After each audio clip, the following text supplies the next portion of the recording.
udah nyampe di Lava View bersama gue sama Henry. Channelnya apa, Hen? Hah? Channel YouTube. Channel YouTube Henry Kurniawan. Henry Kurniawan. Iya. Masih aktif? Masih. Sering bikin konten? Udah enggak. Lama enggak upload. Lama sama. Iya. Udah sibuk masing-masing. Mumpung lagi liburan, gue lagi pulang kampung sini, jadi ketemu Henry. Teman kita teman kosan ya? Teman kosan dulu Di kuliah. Malang. Ya, tahun 2006. Sempat ya begitulah. Ini kita lagi di Lava View yang biasa buat syuting di FTV. Iya, benar. betul. Nah. Lagi mampir-mampir, mumpung lagi honeymoon juga. Honeymoon kok nih Bromo. Asik, macam-macam jadi yang dingin-dingin. Gimana? Tapi dibuat apa nikahan ini enggak? Bisa. Aku mikirin gimana sih. Dilapain sih yang paling sering. Apa? Dilapain. Oh, lapain. Lapain. Sini jarang. Ini jarang. Terus aksesnya. Akses dan terlalu jauh juga kamu undangan. Kalau lapain kan masih tengah-tengah dan. Mau tanya soal masalah kuda kemarin kan itu ini Mas Hen, apa namanya, ditarifin gitu. Ada yang videoin kemarin kan sempat viral di TikTok, sosial media juga ya, masalah di videoin kuda, ngevideoin kuda Terus di target ya. Di target tuh bayar dipalak lah. Nah, itu gimana sih sebenarnya? Jadi kalau sama-sama udah klarifikasi. Iya, udah klarifikasi. Baru kan mereka saling konfirmasi kalau itu kesalahpahaman. Mungkin awalnya ya nggak kesalahpahaman, mungkin buntut dari si kudanya, mungkin dia udah dari pagi sampai menjelang pulang nggak dapet job, nggak dapat penumpang, nggak dapat penumpang. Akhirnya mungkin punya masalah keuangan dan lain-lain. Akhirnya pas ada yang ngevideoin, ya dia mungkin emosi gitu. Padahal nggak semua kuda seperti itu. Kejadian itu baru kali ini. Dari dulu kan nggak ada kasus kuda seperti itu, nggak pernah ada. Jadi baru kali ini aja, dan pas itu sekarang kan udah zamannya medsos. Nah, akhirnya cepet ke blow up-nya gitu. Gitu. Dan kemarin udah si pembuat video kan udah klarifikasi. Udah minta maaf juga. Udah minta maaf juga. Sama-sama minta maaf. Minta maaf. Jadinya udah clear. Ya, udah clear sih. Dan kalau itu udah clear, nah gua kan juga fotografer dulunya. Videografer juga. Ini ada postingan waktu itu fotografer ditarifin 1 juta untuk fotografi pakai DSLR. Iya. Begitu. Itu betul. Jadi gini, dan kalau kan itu udah ada di aturan Taman Nasional sih. Kita kan masuk ke Bromo, ini masuk ke kawasan Taman Nasional Bromo Tengger Semeru. Nah, di sini sih memang kalau tujuannya itu untuk komersil, misalkan untuk pembuatan video iklan apa, ya, atau ada perusahaan bikin untuk branding apa, baik video atau foto, itu baru ditarif. Yang karena masuk iklan juga ya? Iya. Karena kan tujuannya kan komersil itu. Iya betul. Tapi kalau dia pribadi, misalkan nggak untuk dia jual lagi atau apa, untuk sekedar hobi, ya nggak masalah sih. Nah, kemarin kan rame juga yang masalah fotografi itu kan. Itu sih karena si fotografi itu saya dengar-dengarnya ya, faktanya sih mungkin saya salah dengar, tapi yang saya pahami dia kayaknya bawa tamu, dan si tamunya itu minta dianterin ke spot-spot yang bagus untuk fotografi. Nah, dan tamunya itu juga tujuan fotografinya itu untuk dikomersilkan. Gitu. Akhirnya rame dan terdengar sama Taman Nasional. Akhirnya si guide-nya ditagih sama Taman Nasional gitu dan.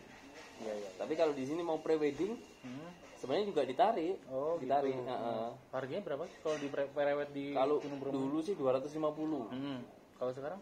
Kalau sekarang kurang paham aku yang terupdate. Nanti bisa dicek sih di websitenya Balai Besar Taman Nasional Bromo Tengger Semeru. Itu ada sih di situ kayaknya ada. Gitu.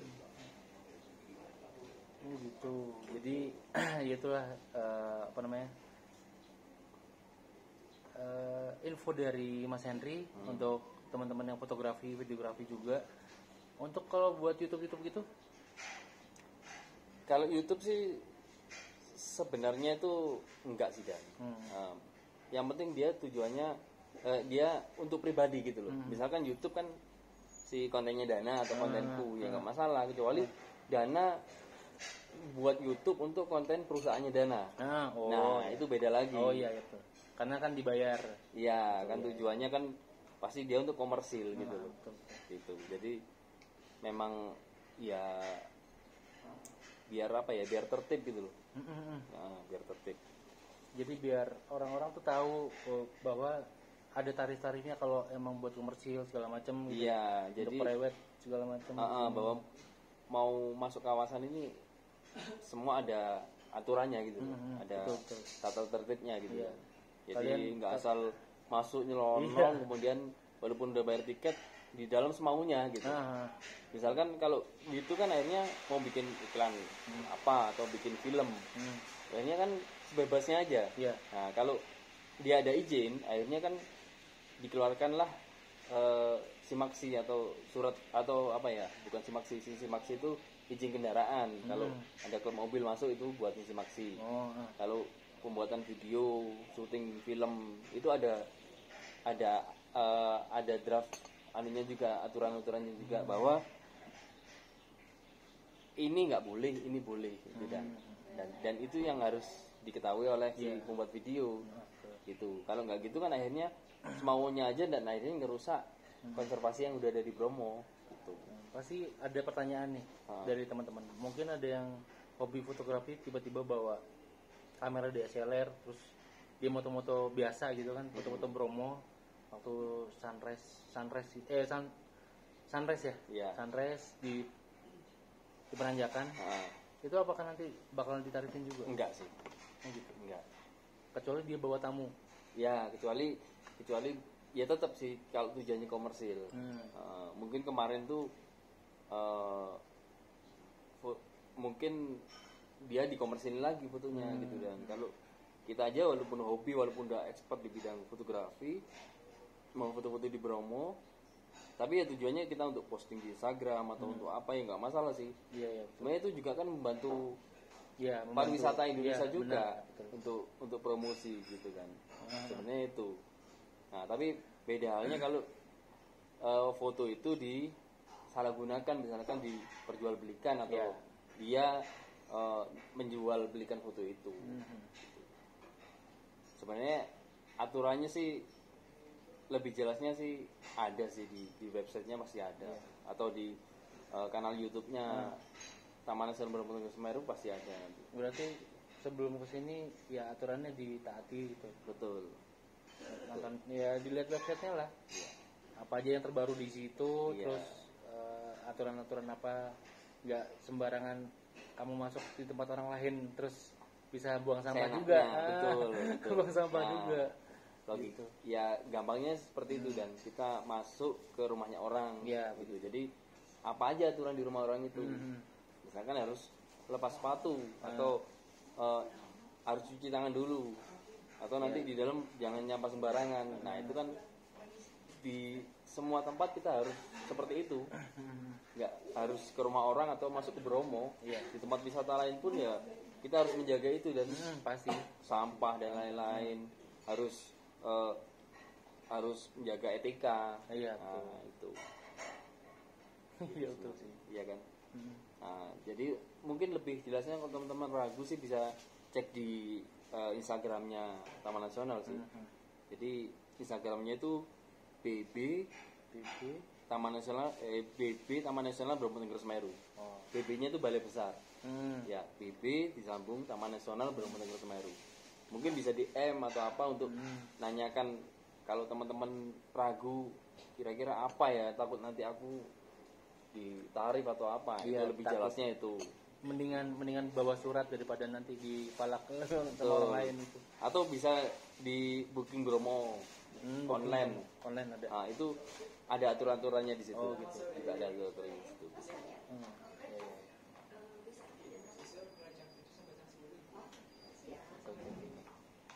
Jadi itu teman-teman, mumpung gue lagi di sini pulang kampung, kayaknya di YouTube orang lain tuh kayaknya masih simpang siur masalah kayak gini. Jadi gue di sini langsung ke narasumbernya langsung. Jadi ya gitulah. Akhirnya banyak orang malas ke Bromo jadinya. Masa waktu itu. Banyak yang bilang malas ke Bromo jadinya. Gitu. Sebenarnya memang yang paling kejam kan medsos. Iya betul. Karena netizen juga kebenarannya kan kita nggak tahu. Kejadiannya waktu itu seperti apa. Kita nggak pernah tahu. Yang tahu hanya viralnya aja dan jeleknya. Iya betul. Pasti kalau hal-hal jelek itu ke-blow up-nya pasti lebih cepat daripada hal-hal yang baik.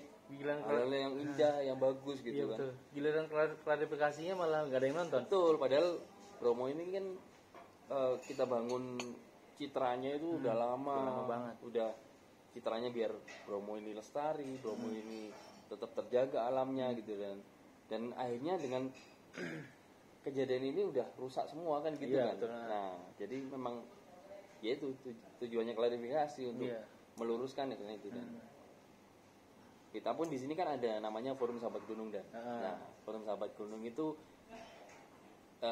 komunitas sih dan tahu komunitas di dalamnya itu kan ada pelaku wisata semua di sana, baik jeep, kuda, ojek, terus ada dari institusi Polri, TNI, juga ada kepala desa, ada bapak kepala dinas pariwisata di situ, terus ada teman-teman di hotel, ketua adat juga, ketua paguyuban juga gitu kan. Jadi tujuannya di grup itu untuk mengklirkan kalau ada kejadian-kejadian seperti ini. Misalkan kemarin viral kuda, akhirnya di blow up di grup itu. Akhirnya di grup itu juga gimana caranya ini yang pembuat video ketemu. Nah akhirnya kan ketemu sampai klarifikasi dan disampaikan di grup itu, dan kita coba up juga untuk ini klarifikasinya loh gitu dan termasuk dulu ada klub mobil yang 4x4 dan tapi bukan jeep, bukan hardtop lah. Kalau di sini kan yang boleh masuk di kawasan itu hanya FJ40 Toyota sama TAF sih, Daihatsu TAF itu aja. Selain itu nggak boleh masuk. Kalau mobil pribadi nggak boleh masuk dan itu harus pakai SIMAKSI, surat izin masuk kawasan konservasi. Nah, jadi izinnya itu di Taman Nasional Bromo Tengger Semeru dan masuknya itu hanya boleh selain weekend gitu dan selain weekend. Tujuannya biar semua wisatawan ya memberdayakan jeep-jeep yang ada di sini gitu. Kalau semuanya diizinkan masuk, akhirnya kan di dalam semaunya. Akhirnya yang seharusnya nggak boleh dilewatin. Nah itu akhirnya Bromo semakin lama rusak gitu. Nah tujuan Taman Nasional bikin aturan itu ya untuk melestarikan sih sebenarnya gitu. Ya, sempet lihat postingan Mas Henry ini waktu di Facebook, di Instagram sering nge-share waktu ini ya ngumpulin sampah. Iya, ngumpulin sampah. Itu berapa ton? Kasodo kemarin sih teman-teman sih 4 ton dan 4 ton. Jadi memang itu kan kesadaran masyarakat kurang. Iya. Kita harus akui kesadaran masyarakat kurang karena udah 2 event Kasodo ini. Kasodo itu hari rayanya orang Hindu Tengger. Nah, kalau Hindu Bali nggak ada. Iya betul.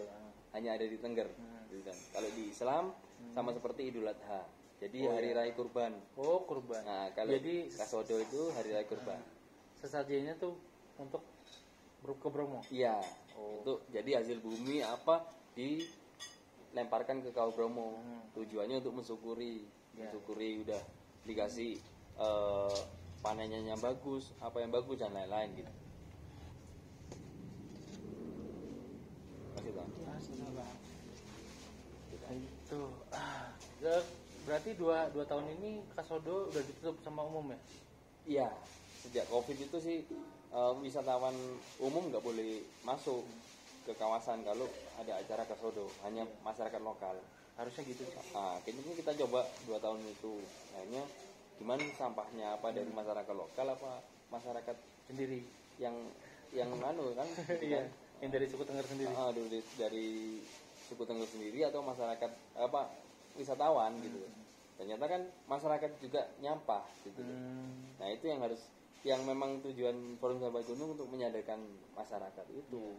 Makanya setelah event Kasodo kita clean up sampah. Tujuannya kan untuk di up ke media atau di up ke WA group dan lain-lain. Tujuannya biar masyarakat lama kelamaan ngerti. Oh, berarti ya kalau aku bawa sampah harus dibawa pulang. Iya, harus gitu. Berarti sajanya yang tadinya aku bawa dimasukin ke kresek atau tong plastik, tas plastik itu di atasnya dibawa pulang lagi. Tapi yang berbahan alami ditinggal di situ.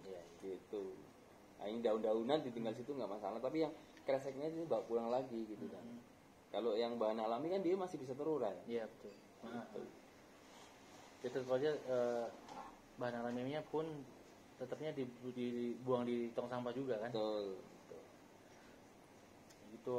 Jadi banyak sebenarnya yang dilakukan sama Sahabat Gunung, Forum Sahabat Gunung ini. Sama ya, kalau itu yang paling parah saya lihat postingan Mas Henry itu yang ini kebakaran. Oh iya. Itu kayaknya berhari-hari itu kan. Iya. Kalau kebakaran itu sewaktu itu di bulan September kan. Itu panas-panasnya. Kemarau. Jadi kita sih nggak bisa identifikasi itu ada ulah manusia atau alami. Iya. Gitu. Tapi sejauh ini masih bisa dihentikan, masih bisa ditangani oleh petugas namanya Jagawana. Oh, Jagawana. Petugasnya Taman Nasional juga. Gitu. Manggala Agni namanya, Manggala Agni. Jadi itu dia khusus untuk kalau ada kebakaran hutan gitu. Gitu. Iya.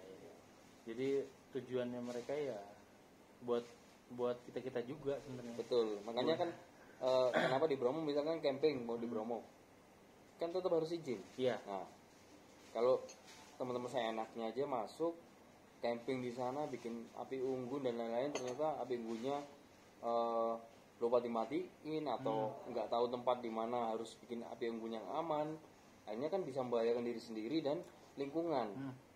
Nah, akhirnya terjadilah kebakaran itu, misalkan dia sampai teledor gitu kan. Makanya tujuannya izin itu si petugas akan menyampaikan bahwa boleh camping di sini, api unggun boleh di sini, habis camping harus dimatikan sampai benar-benar mati. Nah, kan tujuannya itu sebenarnya kan. Jadi kenapa harus izin, kenapa harus cari informasi dulu sebelum masuk ke tempat wisata, itu tujuannya itu biar kita mengenal di tempat wisata itu apa aja hal-hal yang boleh dan dilarang gitu ya. Gitu teman-teman. 18 menit lumayan lah. nunggu sekalian nunggu sunset dari Gunung Bromo. Besok pagi mau sunrise. Mau trip ke atas, menanjakan honeymoon ke dingin.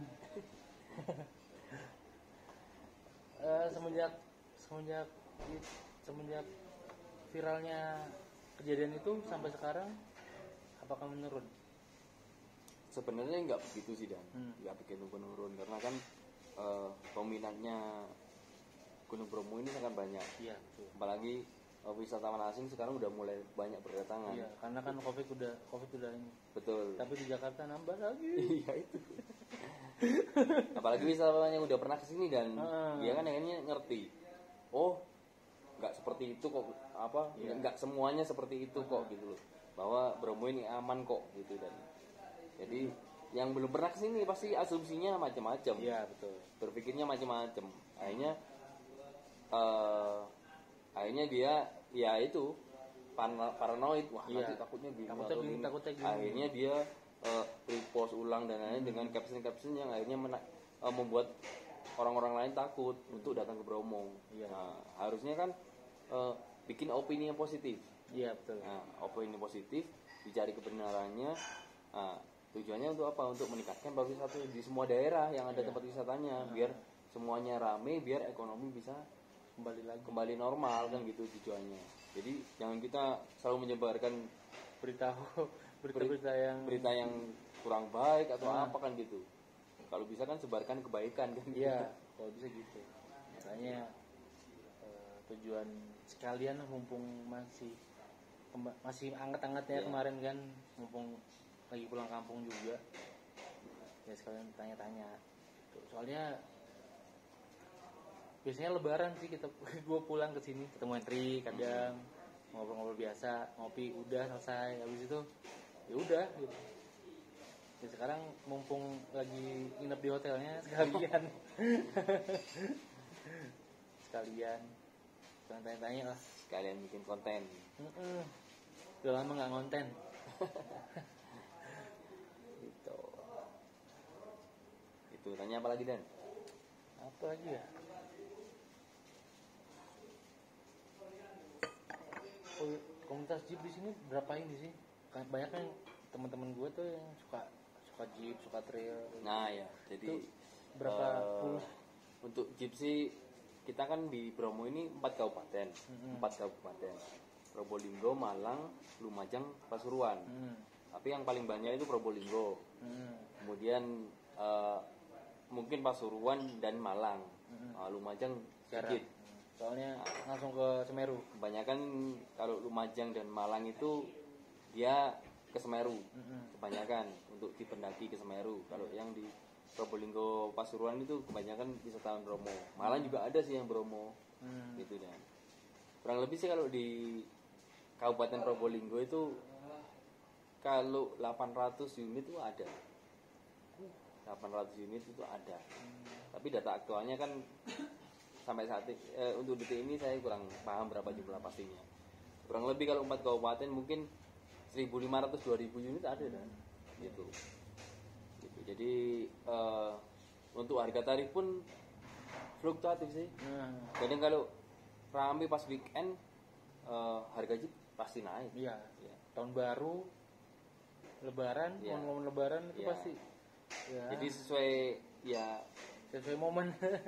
Ya itu kan banyak permintaan. Iya pasti. Ya, soalnya kan ramai jumlah banget. Sedikit gitu.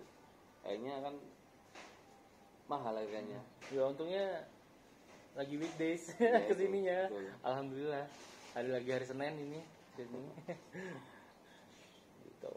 Jadi ya alhamdulillah dapatnya murah lah hitungannya. Iya sih, kalau teman-teman kesini misalkan ragu jeepnya takutnya kena mahal atau apa, ya lebih baik tanyakan ke teman-teman yang udah pernah kesini berapa tarifnya atau rekomendasi dari temen. Dia punya kontak jeepnya yang udah pernah nganter si temennya itu kan lebih murah jadinya. Maksudnya kita udah tahu patokannya, misalkan 4 lokasi 500.000 misalkan. Ya udah, nanti kalau kesini tawarin yang di atas itu kan kita bisa nawar. Iya. Yang jelas tawaran kita ya udah normal gitu loh, udah standar gitu. Ya teman-teman udah benar-benar ngerasa aman dan nyaman gitu kan. Itu udah dari jeep itu udah kita masuk ke Timur Lawang. Itu tarif untuk masuknya beda lagi? Tarifnya beda lagi, masuk kawasan Taman Nasional beda lagi. Dan kita masuk kawasan Taman Nasional Bromo-Tengger Semeru. Jadi sekarang beli tiketnya udah gampang dan nggak usah kita on the spot, udah bisa online. Gitu. Jadi di booking Bromo online. Gitu. Jadi udah muncul website di situ, kemudian kita tinggal input ketua rombongannya siapa, berapa orang, dewasa berapa, anak berapa, masuk tanggal berapa. Gitu. Pintu masuknya banyak, ada yang savana, ada yang penanjakan 1, ada penanjakan 2. atau Seruni Point, ada Mentigen gitu. Jadi kita tinggal pilih misalkan spot ini full booking, cari spot yang lainnya. Yang penting udah beli tiket, teman-teman udah bisa masuk ke sini, spot manapun itu juga sama, ke dalamnya juga bisa kemana-mana gitu. Iya. Jadi gitu, kebanyakan kalau gue pulang kampung ke Probolinggo tuh mau ke Bromo, oh ke Malang ya, bayangin gitu. Iya. Bayangin itu Malang ya. Ya, ya gimana ya, nggak apa-apa ya, lewat Malang terserah, Iya. mau lewat Pasuruan terserah, mau lewat Probolinggo juga terserah. Iya. Gitu. Yang mana aja yang kalian mau aja gitu. Betul. Itu sebenarnya. Sebenarnya kita 4 pintu dan 4 kabupaten kan. Jadi paling jalannya itu paling nyaman itu dari Probolinggo, ya, karena betul. udah ada tol, ya kan. Nah, kalau dari Malang dia lewat sisi belakang. Iya betul. Lewat sisi belakang itu otomatis lewat jalur pendaki. Gitu. Kalau dari Pasuruan bisa juga gitu. Jadi ada 4. Kalau Lumajang sih malah dari belakang. Iya dari belakang. Pernah sih gue dulu waktu SMP lewat sini turun, muter dulu ke sana ke Lumajang. Iya. Tembus gitu. Lewat Senduro. Banyak saudara sepupu di sana juga sih sebenarnya. Oh, punya saudara juga sana. Gitu. Ya udah, baterai udah mau habis. Bentar lagi ada sunset. Tinggal nunggu aja. Terima kasih Mas Henry. Siap, sama-sama dan atas ininya. Gini tuh ini. Oh iya. Emang ada COVID? Udah nggak ada. Sini nggak ada, Udah vaksin. Udah vaksin siap. Udah vaksin booster, jadi aman. Gitu. Yang penting prokes ya kan? Ya, gitulah. Daya tahan tubuh lah yang paling utama. Ya, gitulah. Terima kasih banyak teman-teman. Makanya kita nikmati ini untuk jaga daya tubuh yang bagus, pisang goreng, lava. Jangan lupa ke lava ya. Bisa ngopi-ngopi. Ada berapa sih lava ini? Kita di Bromo ini ada 2 hotel, Cafe Lava, hostel dan Lava View Hotel. Terus di bawah kita bawah Lava View ada Lava Hill namanya. Oh yang tadi yang Resort. nitipin mobil tadi gitu. Di Probolinggo juga ada Lava dan oh iya itu hotel juga. Di Malang kita ada rumah singgah Lava Resort, 8 kamar sih. Oh penagihan Semeru gimana sekarang? Masih tutup? Kayaknya masih tutup ya Ton ya. Pendakian Semeru. Masih belum ada informasi buka. Masih penataan lagi. Ya. Jembatan yang penghubung Lumajang Malang? Kayaknya belum rampung, hanya motor aja masih. Gitu. Oh iya, di sini ada jembatan kaca di sini kan? Di gimana? Di Bromo. Dengar mau ini ada Jembatan kaca. itu loh. Bukan jembatan kaca. Yang balon udara. Oh, itu momen aja sih. Enggak setiap waktu ada. Kadang ada event 17 Agustus ada. Biasanya gitu, tapi enggak pasti juga. Jadi enggak bisa kita pastiin sih ke teman-teman. Jadi kalau jembatan kaca itu proyeknya pemerintah kan. Itu maksudnya kemana jembatan kaca? Jadi cuma menghubungkan dari bukit satu ke bukit lain. Yang di Seruni Point. Oh Seruni Point. Ya itu panjangnya kayaknya 300 meter dan lebarnya itu berapa meter ya? Kayaknya 3 meteran kayaknya lebar. Panjangnya 300 meter. Udah diuji coba belum? Belum, 3 bulan lagi jadi gitu. Oh gitu. Ya. Lagi proses proyeknya mungkin lagi proyek. Lebaran tahun depan udah bisa menikmati ya. Harusnya udah jadi. Ya harusnya. Sebelum tahun baru lah. Sebelum tahun baru 2023. Betul. Oke, terima kasih Mas Henry. Sama-sama Dan. Udah habis nih baterai. Dah.